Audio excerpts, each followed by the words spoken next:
For decades, there's been this one plant at the center of a huge storm of controversy, fear, and let's be honest, a lot of misinformation: cannabis. But what's the real story?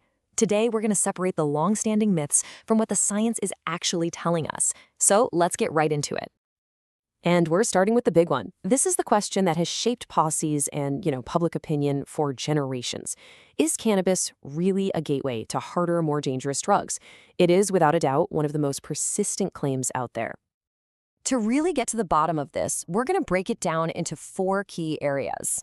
We'll start by tackling that gateway theory. Then we'll look at its effects on the body, its impact on society, and finally, we'll dive into the ongoing medical debate. Okay, let's jump right into our first section, clearing the smoke. So is cannabis really the first domino to fall on the path to harder drugs? Let's see what the evidence actually says. So the myth is pretty simple, right?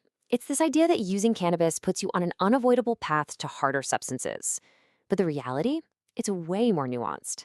While yeah, there's a correlation, the research shows there is no causation, and that's a huge difference. In other words, one doesn't automatically lead to the other.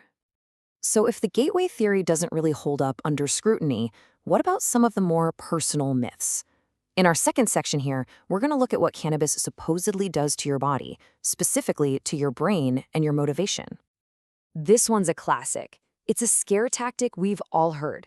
The idea that using cannabis will permanently damage your intelligence. But what? What does the data actually show? The story of this myth is really a story about how science evolves. Back in 2012, a study made huge headlines claiming that cannabis lowers IQ. But then it got peer-reviewed, and other scientists found a different culprit. Turns out, socioeconomic factors, things like your access to education, were the real driver of the decline. And then just 2 years later, another study directly compared substances and found that it was actually alcohol that was linked to a drop in IQ points, not cannabis. Ah, the lazy stoner stereotype. I mean, we've all seen that character in countless movies and TV shows, but is there any real truth to the idea that using cannabis just kills your drive? Well, the evidence seems to point in the other direction. A clinical study from 2006 found that even daily cannabis use had no impact on motivation. And anecdotally, when you think about it, the list of past users includes innovators like Richard Branson and Steve Jobs, and leaders like Oprah and President Obama. The whole lazy stereotype really starts to fall apart. Okay, let's talk about another very serious concern: the supposed link between cannabis use and schizophrenia.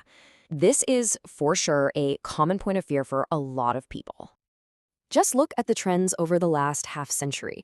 Cannabis use has absolutely skyrocketed. Now, if it were a direct cause of schizophrenia, you'd expect to see a parallel spike in diagnoses, right? But we don't. The rate of schizophrenia has actually remained remarkably steady. That pretty strongly suggests there's no causal link. All right, let's zoom out a bit. In Section 3, we're going to look at the bigger picture. What really happens to society when we change the laws around cannabis?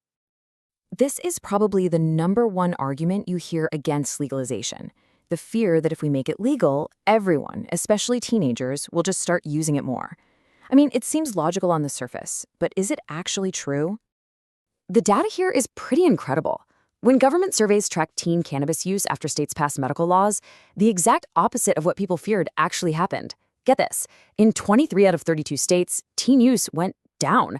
Only 1 state saw any kind of notable increase. It really seems like that fear of a big surge in teen use just isn't backed up by the evidence. So if legalization doesn't seem to ramp up teen use, what about the other side of that legal coin? For our final section, we're diving straight into the medical debate. And this is a world of complex questions about access, research, and what truly counts as a medicine. You hear this one all the time, that we just don't know enough, that there isn't enough solid scientific evidence to justify using it as a medicine. But a really large and growing body of research says something very different. And look, this isn't some fringe opinion. We're talking about pillars of the medical establishment. Organizations like the American Public Health Association, the American College of Physicians, and the Epilepsy Foundation. All of them have looked at the evidence and have come out in support of patient access to medical cannabis. And that's a totally fair question. The FDA gold standard is what we all expect for our medicines. So why is medical cannabis available in so many states without it? Well, to understand this, we need a little bit of perspective. Did you know that 1 in 5, that's a full 20% of all prescriptions written in the US, are for off-label use? That means doctors are already, very commonly, using their own judgment to prescribe drugs for purposes that they weren't originally approved for, all based on emerging evidence. So what about the FDA-approved alternatives? The most common one is a synthetic THC pill called Marinol. And the argument goes that this is the proper, safer way to get the benefits of cannabis. But is it the most effective way? Let's break down the difference. Marinol is only synthetic THC, and for some patients, that can be way too intoxicating. Whole plant cannabis, on the other hand, has over 80 active compounds called cannabinoids that all work together. Plus, if you vaporize cannabis, it works almost instantly, while a pill can take an hour or more to kick in. And that idea that all the compounds work together is called the entourage effect. It's really the key theory behind why so many patients and doctors believe the whole plant is more effective. The different compounds seem to balance and enhance each other in ways that a single isolated synthetic compound just can't. So, after looking at all of this, what's the biggest takeaway? It's pretty clear. From the gateway theory to teen use to medical effectiveness, there is a huge gap between the old myths about cannabis and what the modern evidence is actually telling us. Which leaves us with one final and I think crucial question.